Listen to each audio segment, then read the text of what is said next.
வணக்கம் பெற்றோர்களே, நான் உங்கள் பத்மதாரணி, ஸ்பீச் லாங்குவேஜ் பெத்தாலஜிஸ்ட்.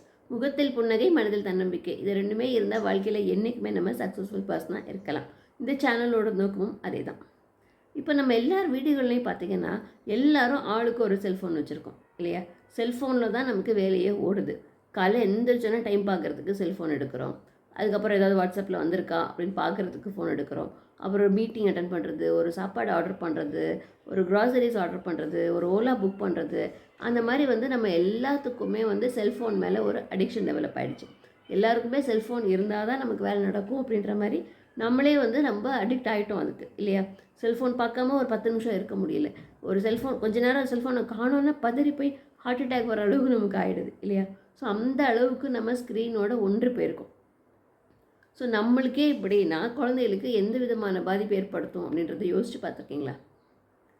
நம்மள நிறைய பேர் குழந்தைகளுக்கு கேஷுவலாக செல்ஃபோனை கொடுத்துட்றோம். ஒரு புதுசாக ஒரு குழந்தைய கூப்பிடணுன்னா செல்ஃபோனை காமிச்ச உடனே இந்த குழந்தை வந்துடுது. அதுவும் ஒரு சந்தோஷமாச்சும் வந்துட்டான் குழந்தை அப்படின்னு அந்த குழந்தைய வச்சு நம்ம விளையாடுறோம். ஸோ இந்த குழந்தைகிட்ட செல்ஃபோனை காமிச்சு கூப்பிட்றது, செல்ஃபோனை கொடுத்து உட்கார வைக்கிறது, அந்த மாதிரி நிறைய பேரண்ட்ஸ் பண்ணிகிட்ருக்காங்க. ஒரு சில பேரண்ட்ஸ் எல்லாம் பார்த்தீங்கன்னா என்கிட்ட சொல்லியிருக்காங்க, 8 மாத குழந்தையிலேருந்தே நான் செல்ஃபோன் கொடுக்க ஆரம்பித்தேன். செல்ஃபோன் கொடுத்தா எவ்வளோ பாதிப்பு வரும்னு எங்களுக்கு தெரியாது, பேச்செல்லாம் வராதுன்றதே எனக்கு சுத்தமாக தெரியாது, தெரியாமல் நாங்கள் கொடுத்துட்டோம் அப்படின்னு. ஸோ நிறைய பேர் தெரிஞ்சோ தெரியாமலோ அந்த ஸ்க்ரீன் டைமை யூஸ் பண்ணிகிட்ருக்காங்க. ஸோ இன்றைக்கி இந்த வீடியோவில் ஒரு 5 முக்கியமான விஷயங்கள் பார்க்க போகிறோம். பிரெயினில் என்ன நடக்குது, எதனால அந்த குழந்தைங்க ஒரேடியாக அடிக்ட் ஆகிடுறாங்க அதுக்கு, அது அது அந்த செல்ஃபோன் பார்க்குறப்போ அந்த குழந்தைக்கு மொழியில் நடக்குது. செல்ஃபோன் மட்டும் கிடையாது, ஸ்க்ரீன் டைம் பொதுவாக டிவியாக இருக்கட்டும், ஒரு லேப்டாப்பாக இருக்கட்டும், டேப்பாக இருக்கட்டும், ஐபேடாக இருக்கட்டும், ஃபோனாக இருக்கட்டும், எதுவாக இருந்தாலும் ஸ்க்ரீன் டைம் பொதுவாக. ஸோ அந்த ஸ்க்ரீன் டைம்னால் அந்த குழந்தைங்க மூளையில் என்னெல்லாம் பாதிப்பு ஏற்படுது, அது ஒரு 5 விதமான என்ன பாதிப்புகள், முக்கியமான பாதிப்புகள் ஏற்படுத்துதுன்றதை நம்ம இன்றைக்கி டீட்டெயிலாக தெரிஞ்சுக்க போகிறோம். அதுக்கப்புறம் இதை தவிர்க்கிறதுக்கு நம்ம என்ன பண்ணலாம் அப்படின்ற ஐடியாஸையும் இந்த வீடியோஸில் நம்ம பார்ப்போம். கண்டிப்பாக இந்த வீடியோ உங்கள் எல்லாேருக்கும் ஹெல்ப்ஃபுல்லாக இருக்கும் அப்படின்னு நினைக்கிறேன். வீடியோவை முழுசாக பாருங்கள், கண்டிப்பாக உங்களுக்கு ஹெல்ப்ஃபுல்லாக இருக்கும். ஃபஸ்ட்டு முக்கியமாக இந்த குழந்தைகளுக்கு காக்னிட்டிவ் டெவலப்மெண்ட்டு குறையுது அப்படின்னு சொல்கிறாங்க. காக்னிட்டிவ் டெவலப்மெண்ட்னா என்னது? மூளை வளர்ச்சி திறன். மூளை வளர்ச்சி அடைகிறது அப்படியே குறையுதுன்றாங்க. ஏன்னா செல்ஃபோனில் பார்த்துட்டே இருக்கிறப்போ பிரைட் கலர்ஸில் வருது, எல்லாமே பிரைட் கலர்ஸு, நல்ல சவுண்டு. நீங்கள் நல்லா பாருங்களேன், குழந்தைங்க நல்ல சவுண்டு வச்சு தான் அதை கேட்பாங்க.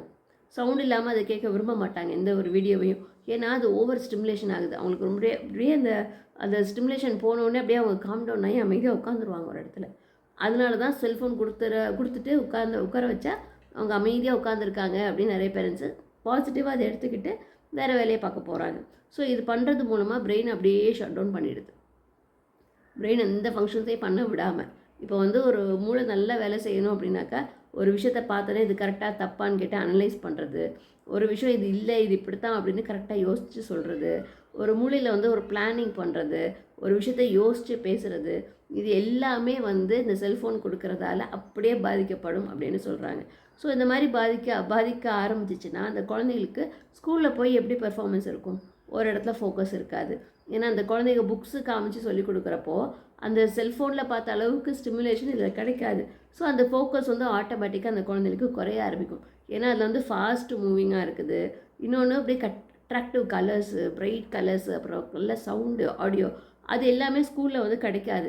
நீங்கள் ஸ்பீச் தெரப்பி பண்ணுறப்போவும் ஒரு புக் எடுத்து சொல்லி கொடுத்தா எதுவுமே இந்த இடத்துல நடக்காது. ஸோ ஆட்டோமேட்டிக்கலி இந்த குழந்தைங்க சுத்தமாக அதுக்கு இன்ட்ரெஸ்ட்டு கொடுக்க மாட்டாங்க. ஸோ மேம் என்ன நினைப்போம், ஐயோ சுத்தமாக உட்கார மாட்டான், செல்ஃபோனில் தான் கற்றுக்குறான், அந்த மாதிரி ஸ்டேஜுக்கு வந்துடுவோம். செல்ஃபோன் கொடுத்தா அதில் கற்றுக்குறான், அதில் ஏபிசிடி கற்றுக்குறான், 1 2 3 கற்றுக்குறான், ரைம்ஸு கற்றுக்குறான், கலர்ஸ் கற்றுக்குறான், வேறு லாங்குவேஜ் கற்றுக்குறான் அப்படின்னு நினச்சி நம்ம பாசிட்டிவாக நினச்சிடறோம். ஆக்சுவலி பிரெயின் எல்லாத்தையும் ஷட் டவுன் பண்ணிட்டு அது மூலமாக சொல்லிக் கொடுக்கறதால வேறு எந்த ஃபங்க்ஷன்ஸும் அந்த மூளை செய்கிறதுக்கு ஸ்டாப் பண்ணிவிடும். ஸோ அந்த குழந்தைங்க ஆட்டோமேட்டிக்காக அவங்களோட காக்னிட்டிவ் எபிலிட்டி குறைஞ்சிரும். பர்டிகுலராக அந்த ரீல்ஸ் பார்க்குற குழந்தைங்களை பார்த்தீங்கன்னா, ரீல்ஸ் அடுத்து 2 minutes 60 seconds அந்த மாதிரி ரீல்ஸ் இருக்கும். அந்த ரீல்ஸை மாற்றி பார்க்குறப்போ அந்த குழந்தைங்களால் ஒரு இடத்துல வெயிட் பண்ணணும், இது முடிச்சுட்டு இன்னொன்று நான் பார்க்கணும் அப்படின்ற எண்ணம் சுத்தமாக வரவே வராது. அடுத்து என்னென்னா மூளை கேட்க ஆரம்பிக்கும். கொஞ்சம் பொறுமையாக இருப்போம், கொஞ்சம் பொறுமையாக கவனிப்போம், யோசிப்போம் அப்படின்றது பிரெயினுக்கு சுத்தமாக தெரியாமல் போயிடும்.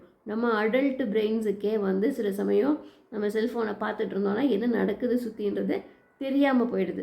ஸோ குழந்தைங்க இன்னும் லேர்ன் பண்ணவே இல்லை. ஸோ இந்த சமயத்தில் நீங்கள் செல்ஃபோனை கொடுத்தீங்க, இல்லை ஸ்க்ரீன் டைம் கொடுத்தீங்கன்னா சுத்தமாக எந்த லேர்னிங்கும் அந்த குழந்தைகளுக்கு நடக்காது.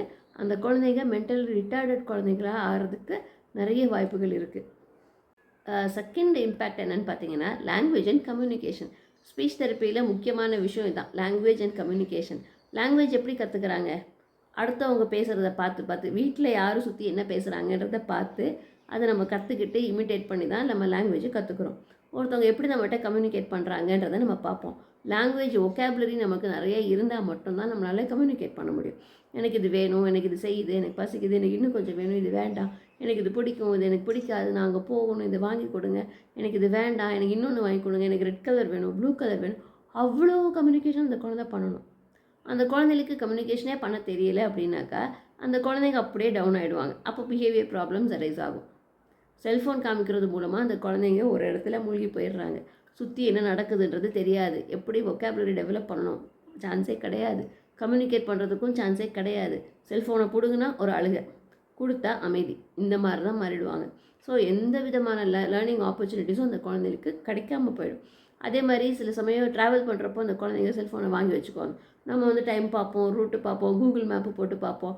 உடனே அந்த குழந்தைங்க என்ன செய்வாங்க, நான் பார்க்குறேன் அப்படின்னு எடுத்து வச்சுக்கிட்டு அவ்வளோதான் முடிஞ்சிச்சு, அதிலே தான் உட்காந்துருப்பாங்க. ஸோ அப்போ வெளியில் ஒரு விஷயத்த காமிக்க கூட முடியாது. இந்த பாரு ஒரு கடை வருது, இங்கே பாரு ஒரு டாய் ஷாப் இருக்குது, இந்த பாரு ஒரு மளிகை கடை வருது, இங்கே சாக்லேட் வாங்கலாம், இங்கே பாரு ஒரு பார்க் வருது, இங்கே பாரு ஒரு பஸ்ஸு போகுது, ஒரு ஆம்புலன்ஸ் போகுது, நீங்கள் எதுவுமே காமிக்க முடியாதே. எது காமிச்சாலும் திரும்பி பார்க்க மாட்டாங்க. அந்த இடத்துல நடக்க வேண்டிய என்ன நடக்கணுமோ அந்த லாங்குவேஜ் எக்ஸ்பீரியன்ஸ், லாங்குவேஜ் லேர்னிங் எதுவுமே இந்த குழந்தைக்கு நடக்கிறதுக்கு வாய்ப்பு இல்லை. சுற்றி நீங்கள் என்ன பேசினாலும் அந்த குழந்தைக்கு காதில் விழவே விழாது. ஸோ அப்போ வந்து அந்த குழந்தைங்களோட லாங்குவேஜ் எபிலிட்டிஸ், அப்புறம் அவங்களோட கம்யூனிகேஷன் எபிலிட்டிஸ் எல்லாமே டவுன் ஆகிறதுக்கு நிறைய வாய்ப்பு இருக்குது. சில குழந்தைங்க கற்றுக்காமலே போகிறதுக்கும் நிறைய வாய்ப்பு இருக்குது. மூணாவது வந்து social and emotional development. Social and emotional டெவலப்மெண்ட்னா என்னது? தன்னோட கோவத்தை எப்படி கட்டுப்படுத்திக்கணும், கோவத்தை எப்படி வெளிக்காட்டணும், சந்தோஷத்தை எப்படி வெளிக்காட்டணும், சந்தோஷத்தை எப்படி புரிஞ்சுக்கணும், ஒருத்தவங்க கோவமாக இருக்காங்க, ஒருத்தவங்க சேடாக இருக்காங்கன்றதை எப்படி நான் புரிஞ்சுக்கிறது, ஒருத்தவங்கள்ட்ட போய் பேசலாமா பேசக்கூடாதான்னு எப்படி நான் டிசைட் பண்ணுறது, ஐயோ ஒருத்தவங்க கீழே வந்துட்டுனா பாவம் இப்படின்னு எம்பத்தி எப்படி கொண்டு வர்றது, அதுக்கப்புறம் சிம்பத்தி எப்படி கொண்டு வர்றது. ஸோ இந்த மாதிரி விஷயங்கள் எதுவுமே இந்த ஸ்க்ரீன் டைமில் அடிக்ட் ஆன குழந்தைகளுக்கு எதுவுமே கிடைக்காம போயிடும். ஏன்னா they don't observe the minor social cues. எதுவுமே அவங்களுக்கு இல்லாமல் போகிறதால சுத்தமாக இந்த மாதிரி விஷயங்கள் அவங்களால புரிஞ்சிக்கவே முடியாது. நீங்கள் கண்ணால் இப்படி சொன்னாங்கன்னா கூட வா அப்படின்னு சொல்கிறாங்கன்னு அவங்களுக்கு புரிஞ்சிக்க முடியாது.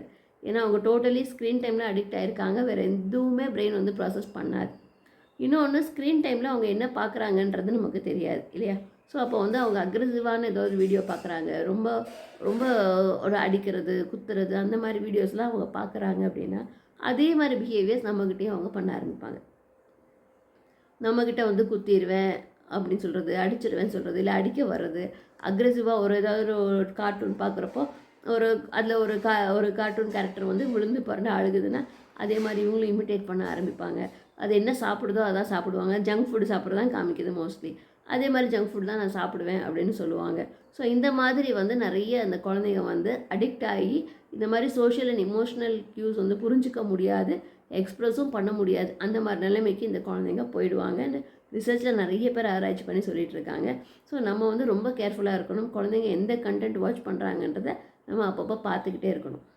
4வது, பிரெயினோட ஸ்ட்ரக்சர் அண்ட் ஃபங்க்ஷனே பாதிக்கப்படுது அப்படின்னு சொல்லி ஆராய்ச்சியில் ரீசெண்டாக கண்டுபிடிச்சிருக்காங்க. ஃப்ரான்டல் ஏரியாஸ் அப்படின்னு சொல்கிறாங்க. ஸோ அதெல்லாமே தின்னாயிடுதான். அதுக்கப்புறம் வந்து அந்த குழந்தைங்க ஒர்க்கிங் மெமரின்னு சொல்லுவாங்க இல்லையா, ஒரு விஷயத்தை உடனே ஞாபகம் வச்சு உடனே பெர்ஃபார்ம் பண்ணுறது, திங்கிங் அபிலிட்டிஸ், காக்னிட்டிவ் ஃப்ளெக்சிபிலிட்டி, இது எல்லாமே வந்து ஸ்க்ரீன் டைம்னால் பாதிக்கப்படுது அப்படின்னு ஆராய்ச்சியில் அதாவது ரொம்ப பயமுறுத்துகிற மாதிரி நிறைய ரிசல்ட்ஸ் வந்து கண்டுபிடிச்சிருக்காங்க. ஸோ இதெல்லாம் நம்ம பார்க்குறோன்னா நம்ம தெரிஞ்சிக்க வேண்டிய விஷயம் ஒன்று என்னென்னா, குழந்தைகளுக்கு ஸ்க்ரீன் டைம் வந்து அவ்வளோ ஆபத்தான ஒரு விஷயம். அந்த ஆபத்தான விஷயத்த நம்ம கேஷுவலாக கொடுத்துட்ருக்குறோம்.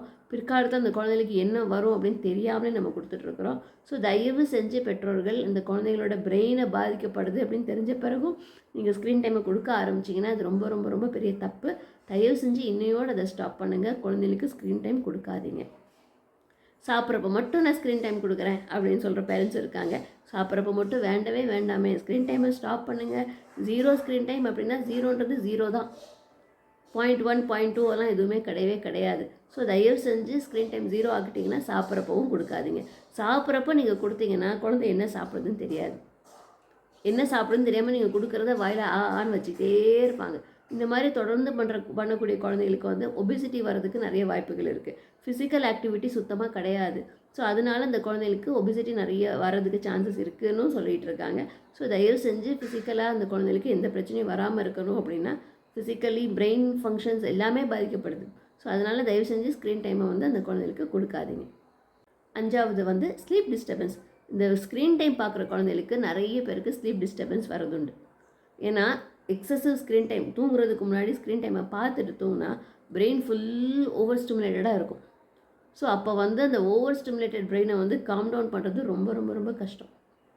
ஸோ ஸ்க்ரீன் டைம் அப்படி ரொம்ப அடிக்ட் ஆன குழந்தைகளாக இருந்தாங்கன்னா அட்லீஸ்ட் ஒரு 2 ஹவர்ஸ் முன்னாடி, தூங்குறதுக்கு ஒரு 2 ஹவர்ஸ் முன்னாடி ஸ்க்ரீன் டைமை ஸ்டாப் பண்ணிவிட்டு அதுக்கப்புறம் தூங்க வச்சு பாருங்கள். அப்போ தான் தூக்கம் வரும். அப்படி இல்லைன்னா அந்த குழந்தைங்களால தூங்குறது ரொம்ப ரொம்ப கஷ்டமாயிடும்.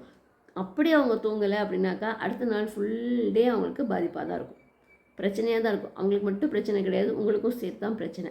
ஏன்னா ஒரு குழந்தை தூங்கலை, இரிட்டபிளாக இருக்காங்க அப்படின்னாக்கா காலையில் கண்டிப்பாக அது ரிஃப்ளெக்ட் ஆகும். ரொம்ப இரிட்டேட் ஆவாங்க, எதுக்கு எடுத்தாலும் கோவப்படுவாங்க, எதுக்கு எடுத்தாலும் சண்டை போடுவாங்க, ரொம்ப அக்ரெசிவாக இருப்பாங்க. அவங்க ஸ்டிமுலேஷன் ரொம்ப ஓவர் ஸ்டிமுலேட்டடாக இருப்பாங்க. எதுவுமே அவங்களால கண்ட்ரோல் பண்ண முடியாமல் உங்கள் லெவலுக்கு மீறி அது போயிட்டே இருக்கும்.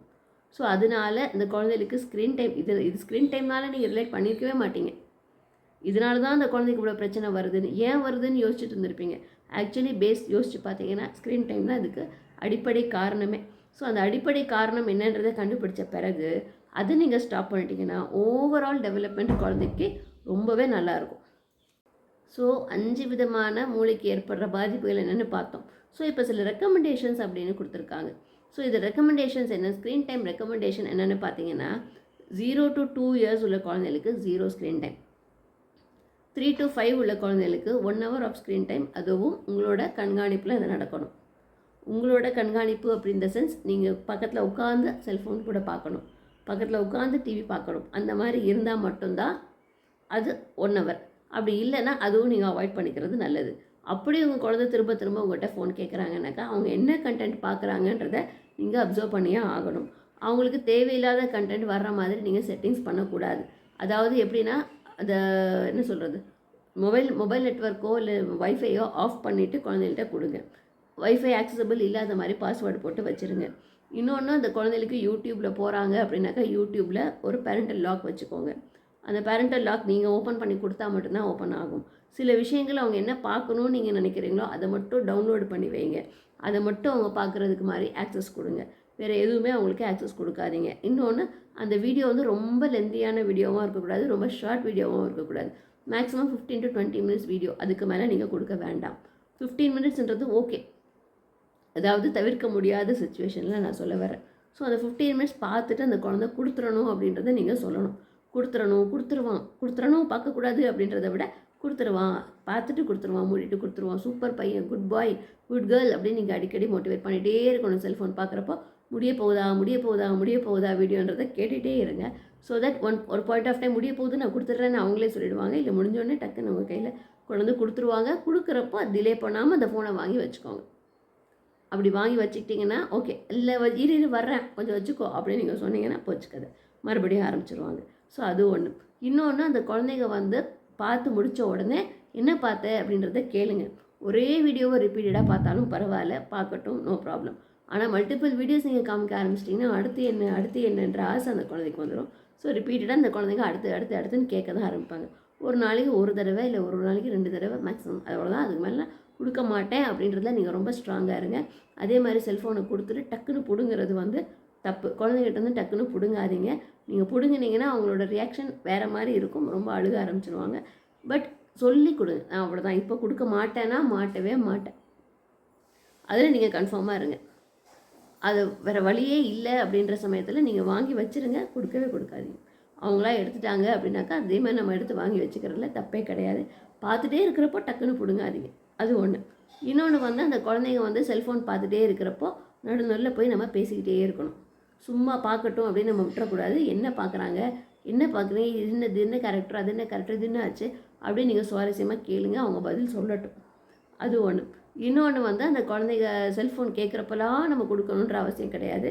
ஒரு சில சமயம் ஐயோ லாக் ஆகிடுச்சு, ஓப்பன் ஆக மாட்டேங்குது, பாஸ்வேர்டை மறந்துட்டேன், ஐயோ பேட்டரி டவுனாக இருக்குது, ஏதாவது ஒன்று சொல்லி அந்த குழந்தைகளுக்கு தள்ளி போடுறதுக்கும் நீங்கள் முயற்சி பண்ணுங்கள்.